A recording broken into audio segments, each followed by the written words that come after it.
Okay mga ka-rice mill, good morning, good morning. Tayo po ay umagang-umaga pa nagsisimula. Kanina pa tayo. Mga pa sa 4, mag-alas 5 na kanina. Magsisimula na tayo rito. Ito po tayo ngayon po ay nagsisiping mga shifter. Ayan po, nakikita nyo yan. Naka-moldy na po yan. Okay. At tayo po ay magsisitin ng mga shifter. Ito pong isa, tapos na po ito, nagawa na natin. Ayan, nakakabit na yan. Ito na, nakakabit na yan. Ito po naman dito sa kabila naman, ito ilalagay natin dito. Bago natin itakabit, tatabasan na natin sa kagad dito.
Itong binutasan natin na ito para makapasok siya. Okay.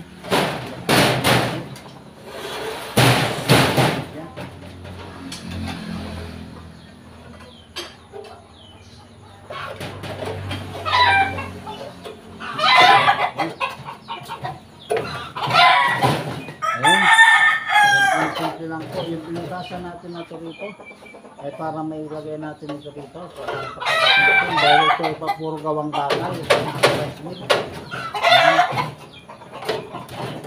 Push na natin ito.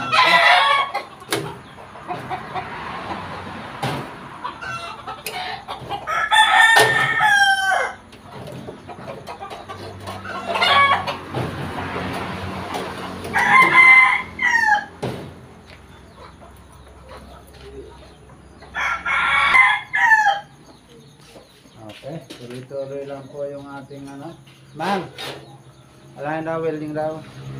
Tuloy-tuloy lang po yung ating pagkakaroon. Pagkatapos ng paghalalan, hindi mo tayo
Okay mga ka-rice mill, ayan po, lapitan po natin. Ayan po, mayroon na mga spot po yan. Ayan o. Ayan po, ini-spatan po natin to. Ayan po.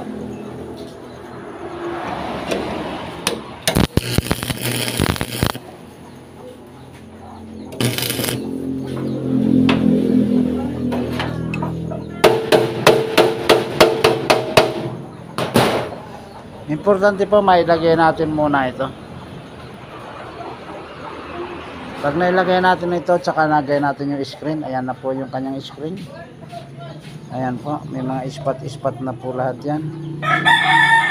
Para ito, nakapatong lang po yan. Ayan po, yun yung kanyang imbudo. Ito po ay imbudo po ng palay. Ayan po, wala pong lusutan. Ayan, tingnan nyo na yan. Ayan, wala, puro mga naka-welding na po yan. At yan po, ayan na po yung kanyang labasan. Ayan po, finish na po ito. Ang kulang na lamang po nito, lalagyan natin po ulit ng pabalagbag.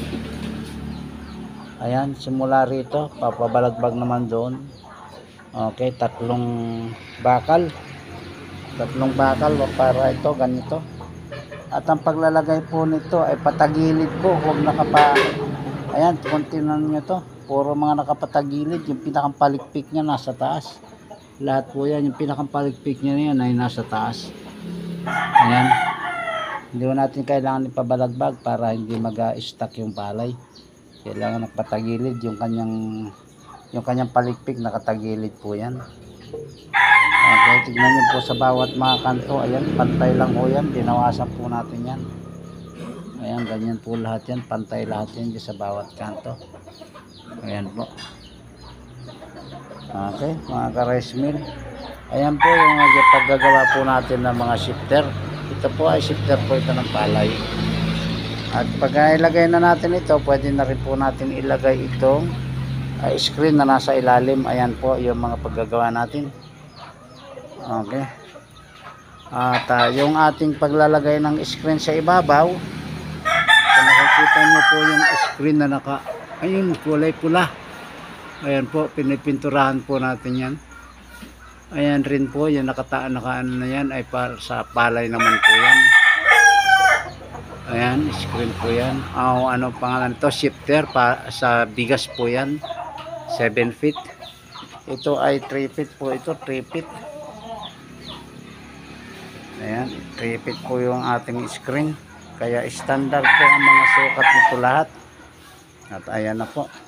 Okay, may sarado na rin po ito. Ayan po, ginagawa-gawa po natin na ganyan. Okay, yan. Ito lamang po mga ka-rice mill sa ngayon. Tayo po ay humihingi na inyong subscribe. Mag-subscribe naman po kayo. Ayan po yung ating mga ginagawa. Ayan po, hanggang dito na lamang po ulit mga ka-rice mill. At pipilitin kong ipakita sa inyo yung mga paggagawa natin ng buo sa mga ganitong mga shifter sa mga susunod natin mga pagbibideo. Magsisimula tayo sa simula hanggang sa matapos. Okay po, pero sa ganitong makikita nyo naman, dito po tayo nag-welding. Ayan o, sa gitna winelding po yan, tagilid lang, pinatagilid natin tapos winelding. Ayan o, mga pinag-weldingan. Ayan, ang ganda na yan sa dulo. At ganun din ho yan sa ilalim. Ayan o, mga nasa gilid na yan ang winelding. Wala kayong makikita rito. Kaya yan po ay naka-welding ho yan sa tagiliran. Andun yan. Okay, magkabila. Ganun lang po. Ayan po, kung nakikita nyo yan. Ayan lang po mga pinag-weldingan dyan. Ayan. Wala ho yan. Ayan. Yan po ang mga pinag-welding natin. Ganyan po. Ang mga pagitan po nito ay mga 5 pulgadas. Ganyan lang po. Hanggang palibot po yan. Palibot. Ayan po. Kung makikita nyo. Size ano to po? Press. 3 feet po yan. 3 feet po ang haba niyan. Standard po yan. 3 feet. Ayan po. Okay. Hanggang dito na lamang po magbuli mga ka-rice mill. Ayan po yung ating rice palay cleaner. Bali tatlong ano po yan, layer. Isa po nasa ilalim, yung pinakang sahig niya, tapos ito po at saka ito pa. Meron po yan ditong sahig dito. Kung nakikita niya yung kamay ko, yan pinakang sahig niya yan, isa. Tapos ito, pangalawa, kung nakikita niyo pangalawa, at ito naman po ang pinakang pangatlo.